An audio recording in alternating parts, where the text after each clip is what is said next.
there at Fort Meade, Manuel Hermosilla. Sir? And just a reminder, we'll have microphones available up here and wandering around for questions. Thanks, Joe. Appreciate that. Thanks, everyone. It's a pleasure to be here this morning. I have hand sanitizer, so in case anyone wants to shake my hand afterwards. I learned one thing on the way here, on the flight here yesterday. 5.5 hour flight. I think about 2 hours left in the flight. They announced that there was no more potable water left on the plane. Wow. So what does that tell me? I think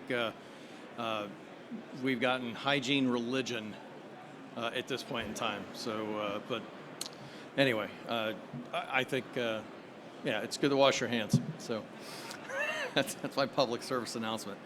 Okay, so I'm gonna try a few things before I actually get into the brief, just to kind of get some things into your head and have you think about them as I'm talking through the slides. Let's see, where do I want to start? Okay, Navy Marine Corps announced intranet contract award. Now, you got to take this all in context here, okay, not excerpts out of context. So I know there's press here, but. So Secretary of the Navy announced today the award of a $6.9 billion contract to EDS. That's October 6th of 2000. Okay, so it goes on to say, NMCI will make the naval service more efficient, more productive, and enhance its readiness by providing data, video, voice communications to link shore units and interface the information technology for the 21st century. It will provide a global network architecture to enhance interoperability with shipboard IT-21, Marine Corps tactical network capabilities. Enables our sailors, Marines, civilians to you get the point, right? So you've heard about the network, right? How important it is. We've got to have a network, right, to connect everything. We've got a lot of things imposing resource constraint or resource requirements on the network. Our network is not grown. I don't know if any of you were over at the Don CIO part of the town hall this morning, but in his information superiority vision, he makes it very clear that the networks that we have are about 15 years behind. That's almost 20 years right there, right? If I look at a little bit of history, who here knows what DISNet 1, DISNet 2, and DISNet 3 is? Okay, NIPRNet, CIPRNet, JWICS. All right, that's early 90s. Okay, you can even go to almost 1994-ish for that. DISM bandwidth management contract. It was around the 95 timeframe. OC48 ATM rings around the country with MCI. CWAN, that was part of JWIDS, Joint Warrior Interoperability Demonstrations. That was the first coalition wide area network that we put in 97. You know what the bandwidth was on that? It's amazing, absolutely incredible. Full T1s. Okay, I remember actually doing RFSs, okay, TSR, TSOs for T1s back in 1994 for a JWID. Okay, so let's see, 6 T1s. Remember ACOM, Atlantic Command, right? So that was the hub, right, to PACOM, to TRANSCOM, and the FORCECOM, right? 6 T1s, $690,000 a year for T1s. You can get a 10 gig wavelength for that today. You can get a wavelength for that, 10 gigs, easily. So 9/11 hit, right? What did that drive? That drove a lot of change across the intelligence community, but also drove an appropriation for DoD to buy fiber to put its own network in the ground, right? Partner with industry out there. That was gig bandwidth expansion. That was almost $900 million of an investment that DoD put in. Where's the investment that we've done in the department on the network since then? There's been a lot of investments, but nothing transformational. Okay, I'll talk a little bit about our transformational efforts, our digital transformation efforts here in several slides in the back. Cloud's the big thing, right? I was told that if I don't mention cloud at least once, I've said it twice already, you're not relevant, right? So I've said it twice. So AI, machine learning. Right, so those are big things that are going to impose great strains on the network. So, all right. So it's all about readiness and the fleets. need to keep that in the perspective. We could talk about all the network we want all day long, but it's the fleet who makes things happen out there. We've got to make sure that they're ready. We've got subs, ships, and planes. It's all about, in our domain, from a fleet cyber perspective, it's all about space cryptology. It's information warfare. Okay. All right. So this is our 10th anniversary for Fleet Cyber. I guess I can flip charts here. See if I can get this right. Maybe I can't flip charts. Oh, there it is. Okay, I got it. Okay. All right. They gave me the laser, so I can actually do that. So, okay. So this year we celebrated our 10th anniversary back in January of 2010. Since then we've grown into a force of almost or over 14,000 active duty and reserve sailors and civilians. We operate out of 28 different commands. We have 40 cyber mission force units, and we have 27 reserve components as well worldwide. As you can see in the middle, we actually wear 3 hats. Okay, our fleet cyber hat, we report as an Echelon 2 command. We report directly to the Chief of Naval Operations, and through there, our responsibilities are to ensure freedom of action and maneuver across all Navy warfighting domains from a cyberspace perspective. So moving over to the right side, that's the operational arm that we maintain, that we execute that mission, that responsibility. I'll talk a little bit about that in the next slide. And further on the left-hand side, the Joint Forces Headquarters Cyber. That's our joint warfighting hat, where we are the Navy service component to U.S. Cyber Command.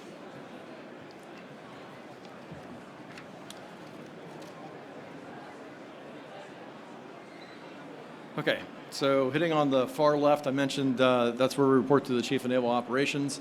Moving over to the right, that's our nav strat responsibility, for, supporting the the nuclear command and control capability that we're all somewhat familiar with.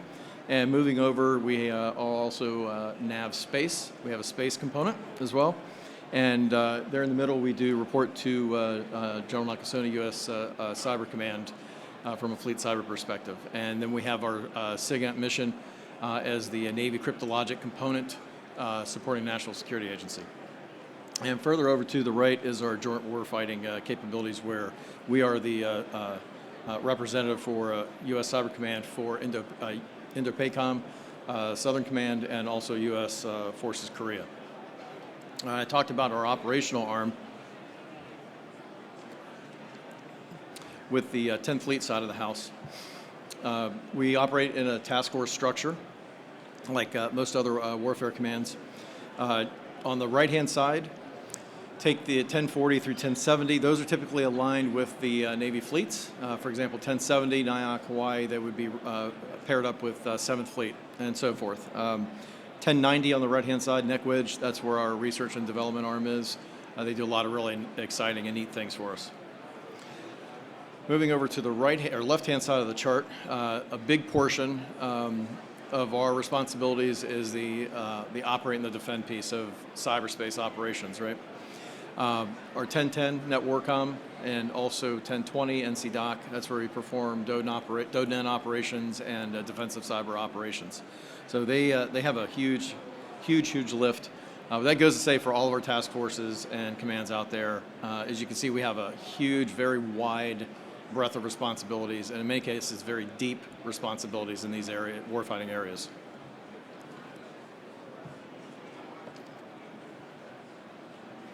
So I'm going to pause there for a second. I'm going to hit a couple of other items that I wanted to hit on. Some other things for you to consider as I'm going through these next charts. Battlespace Awareness, okay? Looking at it from a cyber perspective, digital perspective, just in its simplest form. Where are your routers? How many do you have? How are they configured? What version are they? How many switches do you have? Where are they? How many? How are they configured? Right? That's important. Windows 10 certainly has given us a whole lot of understanding on that. Identifying where are your endpoints. Are they turned on? Are they turned off? What version are they on? Can the hardware support the upgrade? Okay. That's what I mean by Battlespace Awareness. Change. It's time for change now. Okay. I read you the excerpt on the NMCI award back almost 20 years ago, right? We have a new award. Now it's time for change.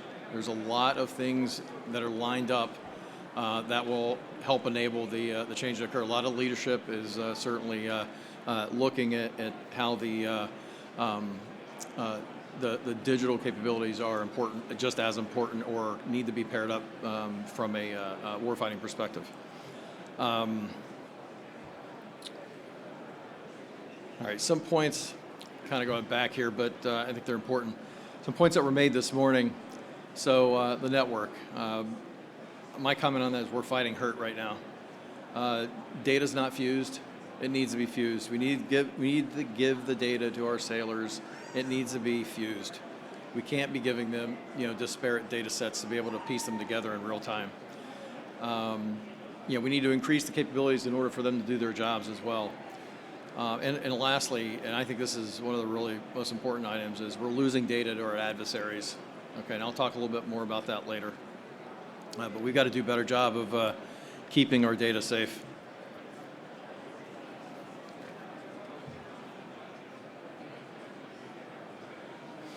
Okay, I'm hoping that most of you have seen the SecNav's cybersecurity readiness review. If you haven't, I would recommend going out there, do a search for it, and pull it down. There's a lot of great information in there. A lot of things that we're talking about, a lot of changes that have occurred and will occur, stem from a lot of what's been talked about in that document. And the reason for the study is basically due to, in some cases, due to a lot of the data loss that we had been presented. And the SecNav conducted the study. They went out and did interviews across all the military senior leadership and looked at industry, many Fortune 500 companies, CEOs, CEOs, CISOs, et cetera, really looking to gain understanding as to some of the experiences that they had similar to ours and how they succeeded through them. The study really looked at the culture, from a readiness perspective. Okay, I want to make sure that's clear. Culture, people, structure, processes, and resources. Okay, and I'm going to read just a couple little things out here. So, Department of Navy's culture, processes, structure, and resources, all ill-suited for information era. The culture is characterized by a lack of understanding and appreciation of the threats, inability to anticipate them, and a responsive checklist behavior, that's important, and values compliance over outcomes. Then it goes on to end here. It says, the net is that the Dawn is preparing to fight tomorrow's kinetic war, which may or may not come while losing the global cyber-enabled information war. Okay, that's really important. Again, where's that balance that we have to strive in information warfare in order, paired up with the kinetic side of the house as well, right? So that led to the consolidation of information management under a single Dawn CIO, and that's under Mr. Aaron Weiss. Okay, he's been on the ground, I think, about 6 months now, I believe, and he's put in a lot of change. He's probably changing things as I'm speaking here today. So a lot of great things to look forward to there. Something else the SecNav vectors. Who's familiar with the SecNav vectors? Those are publicly available. Go online, take a look at them. They're great. Okay, he takes a lot of time to put these together, and I think great messaging. One of the recent ones, not the most recent, but Vector 11. So it was published on 14 February. Okay, so the dilemma is captured pretty well here. So across the Department of the Navy, the Dawn, we must recognize that advanced information management, digital modernization, and the technology tools that enable them must be elevated as core strategic priorities. Okay, you're going to hear a lot of that. You've already heard that this morning. You're going to hear more of that today, right? It says we cannot lag behind our global competitors in providing technology standards, networks, and tools for you, the sailors, to be able to perform your mission with greater speed, accuracy, visibility, and connectivity. Again, there's that connectivity piece, right? Can't have all these other great toys and things without that connectivity, right? And then there's 3 lines of effort, and they're modernize, innovate, and defend. So I'll leave that up to you to take a look at those. Again, very important messaging. And those are also covered in the information superiority vision from the Dawn CIO too. Then we have the Chief of Naval Operations, Admiral Gilday, former 10th Fleet Commander. he put out his Frago back in December of 2019. And there's quite a few mandates in there, but I'm going to hit on just a couple of these just to highlight for them. And that's available publicly as well. I would offer you to go out and take a look at it. Deliver decisive integrated naval power. Okay, that's not just Navy, that's looking at Navy, Marine Corps, Department of Navy, right? We've got to approach these things as a department, holistic enterprise, inclusive of both of Navy and the Marine Corps. Make cybersecurity part of our DNA. So the CNO believes that's commander's business. Understanding the cybersecurity risk of their environments, that's commander's business. He's made it very clear. And I think that's great, coming with the background that he has as a surface warfare officer, as the 10th Fleet Commander, also as the director of the Joint Staff. A lot of great insight, and very great that he's leaned into this. So he's mandated that we along with Naval establish training. Okay, and he's also mandated that we establish a cyber readiness dashboard capability so that all commanders can use it to look at and understand the risk posture. Expand our digital competitive advantage. Basically, let's partner with the other services, industry, academia, et cetera, right? Assess the Navy's ashore infrastructure investment strategy. So it's not just afloat, it's also ashore.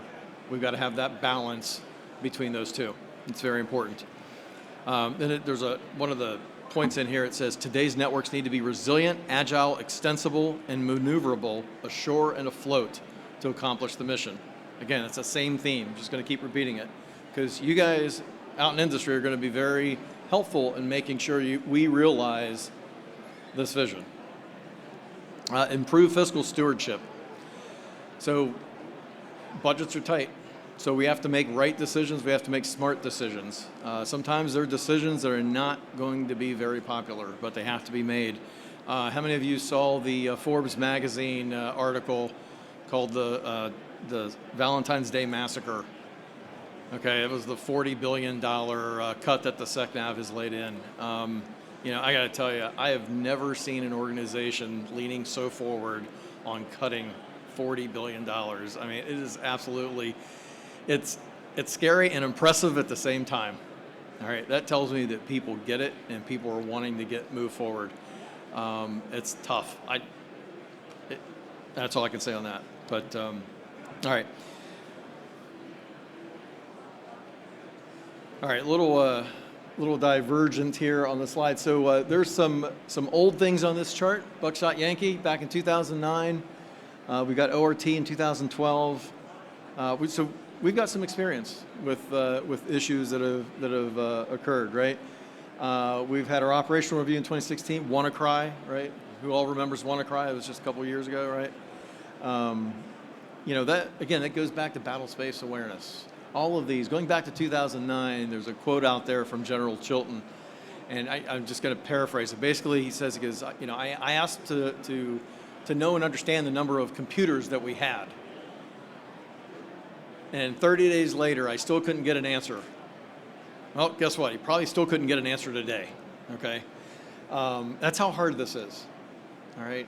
If it was easy, we would have solved this, right? So we all know how to count, right? But when we're talking scale, it takes a lot of rigor, it takes a lot of hard process to follow, to keep track of all these things, and then have the necessary capabilities, the tools to capture them and to be able to bring them back up and know where our assets are. I look at that as basic blocking and tackling. So those 6 items there, without having that battle space awareness, it's going to be kind of hard to do all of these things here, right? For me, operate is one of the most important things. If you don't know what you're operating, how do you know what you have to defend, right? And again, it goes back to battle space awareness. So maneuver, you have to know what you're going to move. You have to know what you're going to maneuver, right? Repair, something happens, something breaks, you have to know where to send someone, or you have to know what to log into in order to get to the device to be able to fix it, right? And then sustainment. So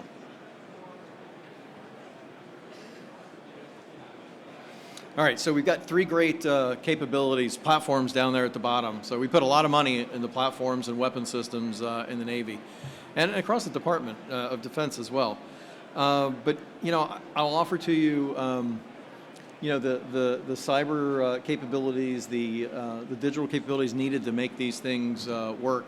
When you would think that as you're building an unmanned surface vehicle, you would want to make sure that the network is there, right? And all great intentions. When we're building these capabilities, I think we assume the network is going to be there, the connection's going to be there.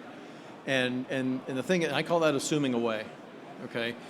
It's not deliberate, it's just we've gotten to believe that the network is so ubiquitous, okay?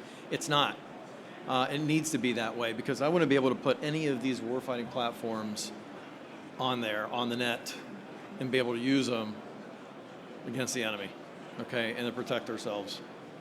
The Sea Hunter just recently did a 4,000-mile hike unmanned successfully.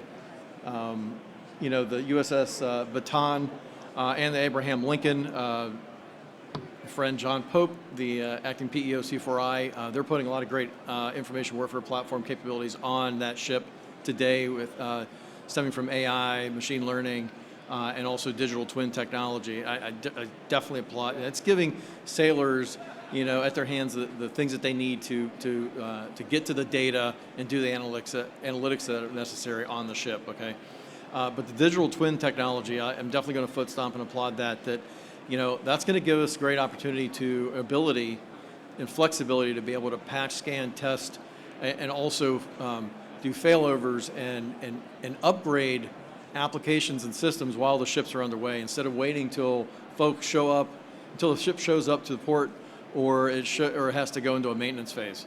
A lot of great potential there, and certainly looking forward to that. And then we got the Super Hornet, totally digitized screen, touch screen. A lot of great push for data information and sharing that information with other planes about the environment and also other targeting type information.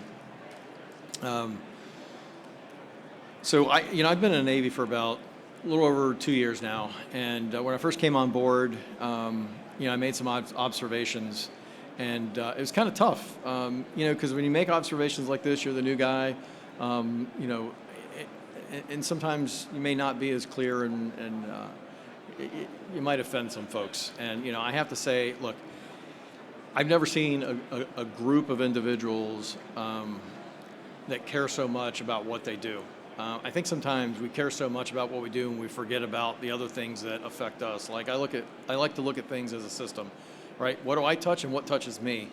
And that to me is that enterprise perspective, right? I think that's what we're moving towards. We're there today, and we need to get there faster. I think we've gotten the messaging right. I think we know what needs to be worked on. Our Don CIO's come in here, and he's made a lot of similar observations and many more, and it's really going to drive a lot of change that we have. So. The future's now. So we got a lot of unmanned vehicles that's getting very popular, right? Hypersonic weapons, lasers, et cetera. A lot of that technology there that you're seeing on the right-hand cloud there. I said that, I think that's 3 times that I said cloud, right? We're looking forward to JEDI. We're also the compile to connect in 24 hours. That's given us some good capability to see how we can build software and get it out there for the sailors to use within 24 hours, be accredited.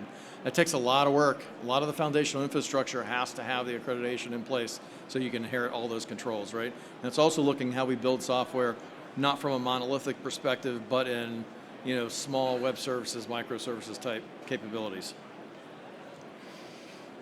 Moving over a little bit left, software-defined networks, new technology, out-of-band network or management network. That's something that we're looking to do. I'll talk a little bit more about that later. JRSS, Navy's on board. We're moving forward. Certainly having further discussions, but I think the objective here is that we want to move forward with that. We want to make sure that we have the right capabilities in place. JADC2. If you haven't heard about it, look it up. You might be able to find a few things out there, but basically Joint Staff it has this initiative.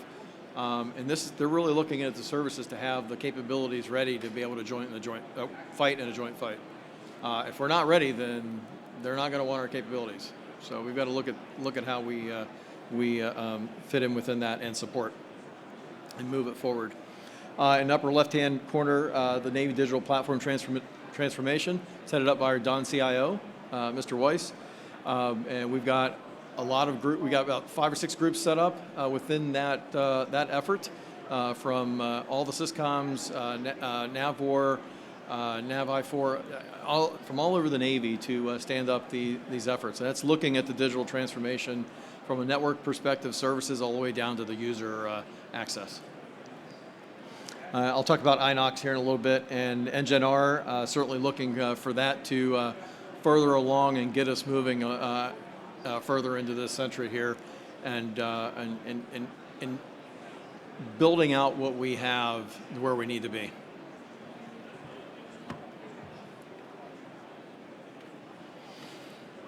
Okay, so this is notional, of course. I want to make sure everyone sees that.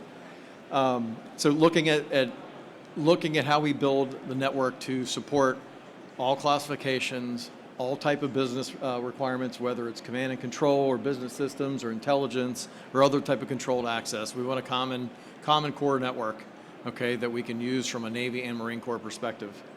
So what I want you to take away from this picture, it's not just network, right? You've got operations centers that you see there, and we'll talk a little bit about that. You have naval, somewhat of a resemblance of a naval tactical grid on the upper right-hand corner. You've got computing, right? You've got common community cloud, or whether it's commercial cloud services. You've got a whole picture here. Think of this as the enterprise, right? So we're trying to look at this as a complete system of systems as an enterprise, not as individual components that we have to come back and piece them together. Okay, this is certainly a bit of a difference in what our brothers and sisters are doing in the Army and the Air Force. We're looking at individual capabilities and looking at more commercial services across the board. We are looking to embrace commercial services. We're looking at how we integrate these in the end to deliver the information warfare capabilities that we need for our fleets.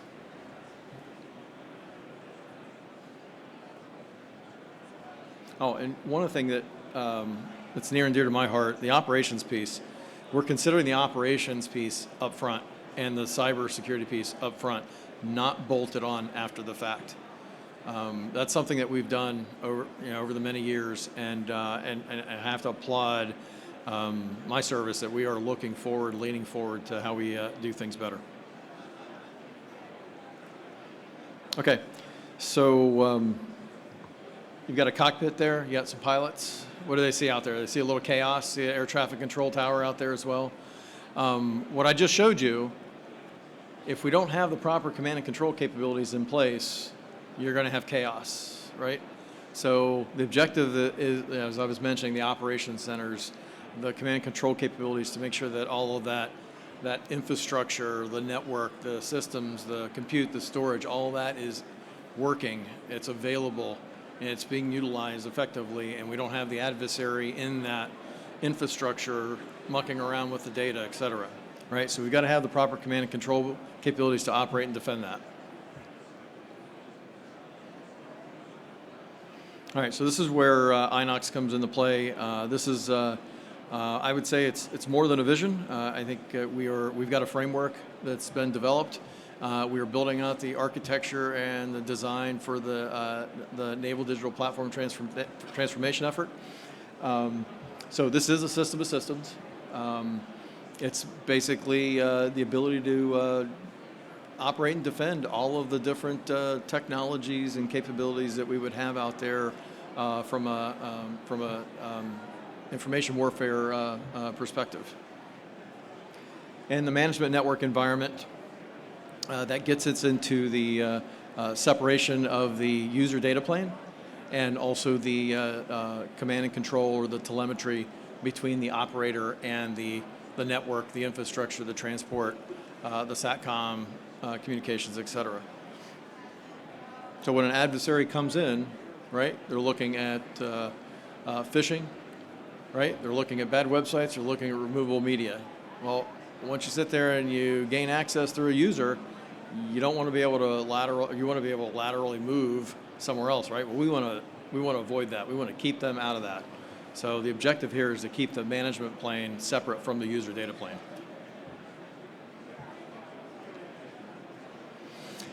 Okay, so it's all about the data. All right, I talked about dashboards, situational awareness, readiness, right?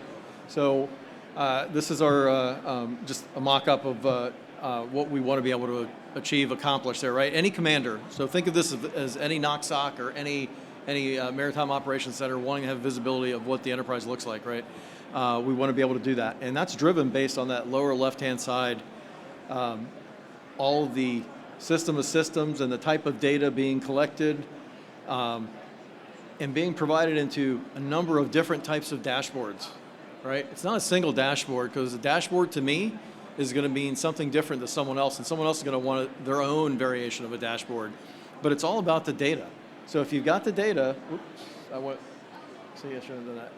So it's all about the data. If you can get the data, you should be able to pull that into any type of dashboard that you want, as long as you have the technologies in place to do that, right? You have to understand the data, you have to know the data, and so forth. So, and the other thing that I want to hit on is our management, our operator environment tied to our management network. That's really important. I'm going to keep the operator separate from a regular workstation, administrative workstation. Like a user doing email or PowerPoint or something like that, access out to the internet. This is sacred ground, okay? This is the crown jewels. That's Inox, right? This is what drives the capability within this operator environment here.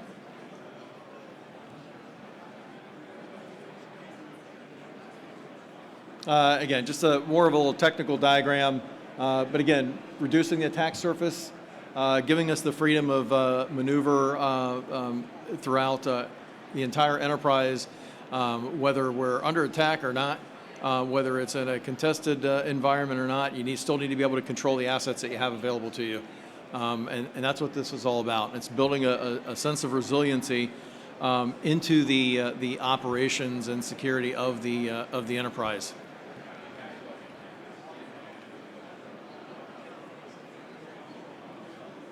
All right, so here's what I want to get into, a couple things here. So this is where we can help each other out. So the Defense Industrial Base, we got to work together to make sure we keep our data safe. It's a team sport, right? If you guys lose data, we all lose data. So that's not good. If you see something, say something. We've got to really be able to get after this, because we can't afford to continue losing data to our adversaries and giving them an advantage. Our previous CNO, Richardson, would say, and I don't have it exact, but he told the story where he says we were up 30-0, and now we're still up, but we're only up 34-30. Okay, we do not want to allow the adversary to gain any further ground. So we need to help each other out here, right? So we got to educate each other. We got to understand what we need to do in order to protect that data. So collaborate, okay? We need to be able to share information. I want to make sure, if there are many vendors out there that have multiple contracts across the board. We want to make sure that we're able to integrate capabilities. If you see something, if we're making decisions that we should be looking at to do a little differently, we want to hear from you. We want to understand how you're seeing this from your perspective. If you're a company, you have multiple contracts in place, and you're seeing where we could do better to integrate things, tell us. I wouldn't be offended. I think most people wouldn't either, because we all want to do the right thing. And look, and we're in this together. So respond. I know there are some cases where, and I'm going to hit on this from a DOD and Ops and a DCO perspective. If you're asked to respond to something and it's just non-existent, doesn't say anything about operating or defending, ask the question. it doesn't hurt much to ask it, why is that not in there, or should it be in there? This is an enterprise capability, right? And you may have a contract that you're looking at to just deliver a piece, right? But that piece is part of a larger enterprise, right? It's just a piece of the puzzle. It's part of a larger puzzle. It needs to be pieced together. So I'm not going to tell you that we have all the answers. You guys have insight that you can bring to the table that you actually may not even know that you have. Okay. So that's where the partnering comes in, right? So we need to make sure that we are working together. We're listening to each other.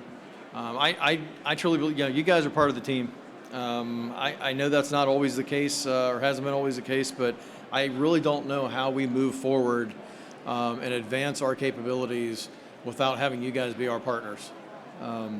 And that's just it's something that I've looked at throughout my career, and it's something that's worked and that I've seen work. If we're treating everyone as individual capabilities and separate from the environment, from the family, then I'm not sure we're going to be advancing as we need to move forward from an enterprise perspective.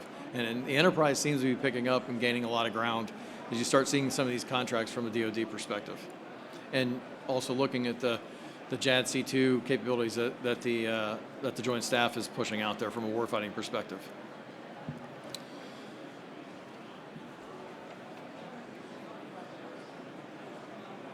Let's see. Again, just a foot stomp. Some people think that it's a government problem only. It's not. Okay, it's all of our problem. Again, I'm foot stomping. We are partners. We have to partner together. Sharing of information. A lot of times where we have the same software application being purchased by multiple Navy organizations, and this happens in the other service departments as well. And you ask the rep, hey, can you give me the list of all the Navy customers that are using the software? And you get the response, not always. You get the response, well, the customer doesn't want us to share that information. Navy, they're Navy, so there shouldn't be an issue with that. If there's a contractual issue with it, then we need to talk about it. But we want to make sure that we are leveraging the enterprise across the board, right? There's value in numbers. I get it. Sometimes there needs to be separation. There needs to be deliberate decisions made for isolation. But let's make sure that those are the deliberate decisions that are made, not just the norm.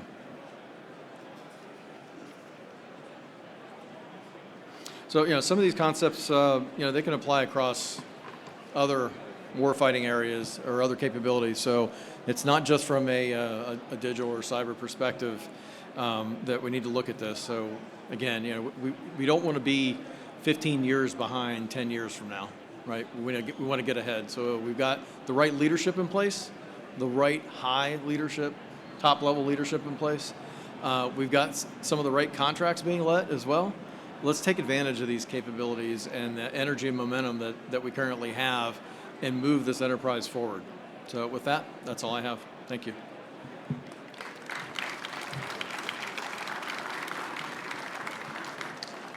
I guess there's questions now, right?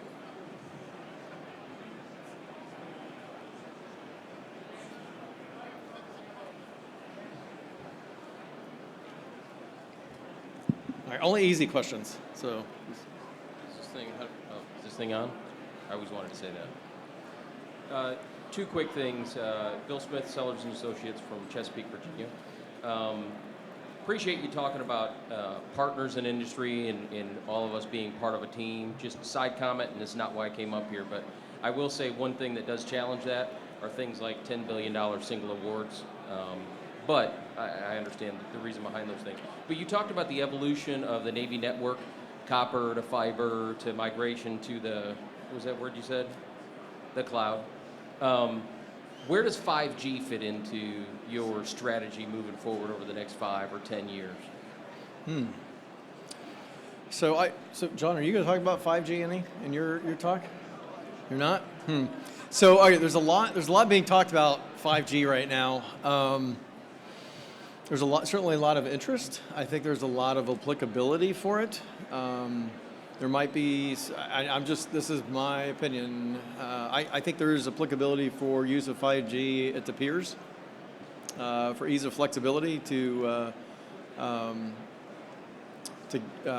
the connectivity that's needed. To build out 5G, it's still going to require a lot of infrastructure to get there. So, yeah, so you hear a little bit about naval defense installations throughout the country using 5G for communications and security on the bases. So when you mentioned the ships, that reminded me of that. But do you hear any chatter about that for Navy bases and installations using 5G for connectivity and information, quality of life for sailors, and then how do we secure that? So like I said, there's a lot of discussion, and there's also prototypes being looked at. I am not aware of specific implementations from a full-on operations perspective that I'm aware of. There might be. We're pretty large. But as I was saying before, we got to look at this as an enterprise, right? So that's another inject into the enterprise that we just need to make sure that we get our arms around as well. But certainly, our Don CIO is certainly interested in 5G. And I think you'll see some of that. I think also some of the risks and challenges that 5G brings to the table also needs to be taken a look. We also need to take a look at it. All right. Mr. Hermosilla, thank you for your remarks this morning. We appreciate it. Good stuff. Are you able to make any remarks about how the Navy is going to deploy JRSS? How are they going to implement it, timing, challenges, anything like that? So the Navy is stood pretty strong on, we are all for JRSS, okay? The Navy has pretty advanced capabilities from our boundary protections perspective. As long as JRSS can meet or exceed those capabilities, we're full steam ahead, right? So, so I think there's some discussions, and there are discussions taking place, and some things, alignment of certain efforts. I can't get into the details on it. So it goes to, let me add, so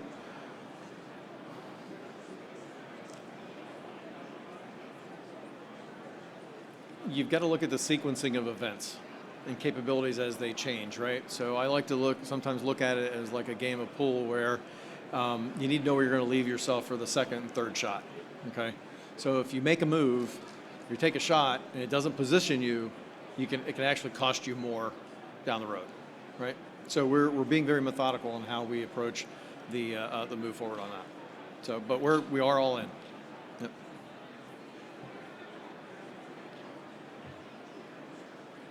Hi, Heather Young from IronNet Cybersecurity. Were you the question from Yes. before? That's all right. Yeah. Time's expired on that question. No, I'm just kidding. Go ahead. Well, you've been talking about the enterprise today, so I'm curious to know how you think the Navy is trying to improve the cyber situational awareness and the sharing of threat intel so that intel is not stale when it comes across, and what do you think the Navy could do better? So we actually do quite a bit through U.S. Cyber Command and Joint Forces Headquarters Doden, and between all the different service cyber components. Can we all do better? Yes. There's all sources, all sources intelligence. There's other intelligence that can or can't be shared, I guess, if you will. But there's also a lot of the data that I was showing you there that can be shared between the different services and all the other components. But you've got to have the data first to be able to share it, right? So I think we're embarking on some really neat territory here. I'm really interested in how we shape Inox and how we can use that as an information sharing capability. If you look at the various dashboards that folks would be interested in, that's just one set of data, right? Data about the network, how it's performing and how it's secured, right? That gives you some information, right? But there's also a whole lot of information on your maintenance and and your acquisitions and so forth that needs to be pieced together, right? So the more data pieces that you get, that makes that equation much more complex to solve, right? So that's the analytics piece. So I think we're headed in the right direction to get to much better data sharing. But our data strategy and our Don CIO office, headed up by Tom Cicela, he's the chief data officer. So Tom's done a great job with that as well. So hopefully that helps. Okay.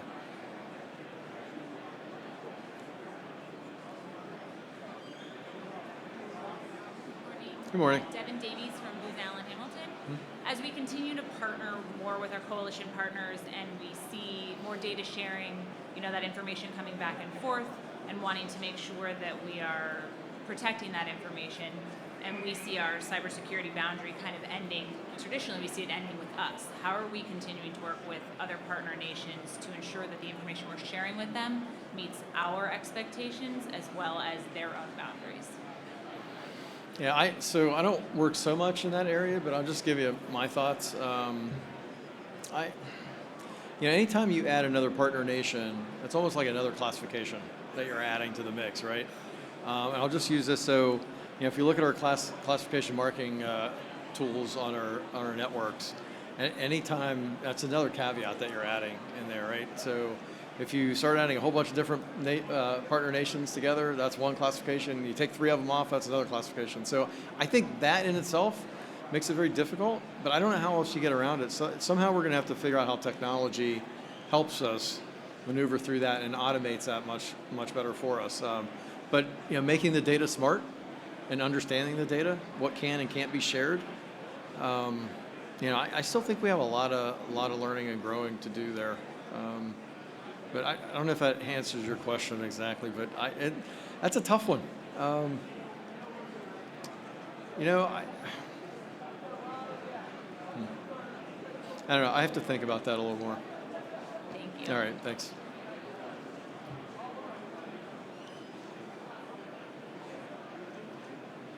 Is it lunchtime?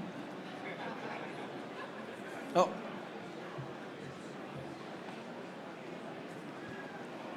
Sean Heritage with Authenticate. Hi, Sean. So 2 questions. One, you talked a little bit about. Hey, be nice. You're former Fleet Cyber. You talked about reducing the attack surface, network attack surface. Mm-hmm. What are things that we could be doing to help you in that regard to support ongoing initiatives? And then another question is, what are you guys doing to ensure that our sailors are operating in accordance with the DoD's PAI, Public Available Information Directive? So how we access the outside world from our weapon system, so to speak. Oh, I'm not familiar with that directive. I'm going to have to read on that. But yeah, I know what you guys do. We are looking at capabilities to help us with allowing us to browse the internet and look for things in a much more secure manner, right? Take the risk, take the threat out of the DoDN end and keep it pushed out. And I like to call it a detonation chamber, I guess, if you will, an isolated environment. I think there's a lot of value in that. We're actively doing some testing to support those types of capabilities.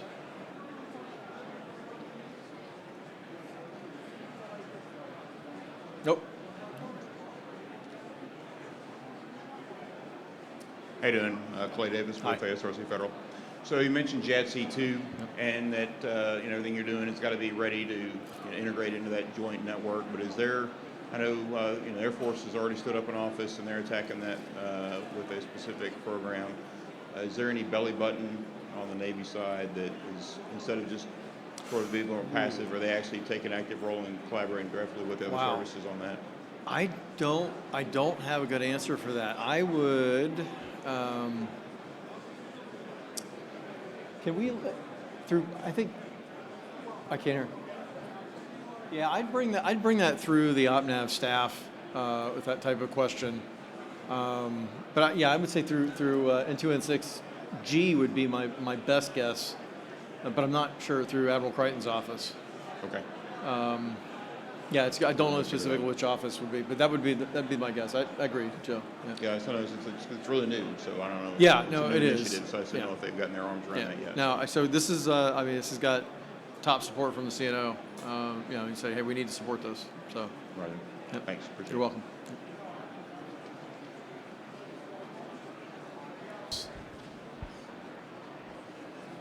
Anybody else? Last call. Thank you, Manuel. And we'll invite you back at 13:40 this afternoon for our next session with John Pope from PEO C4I in space.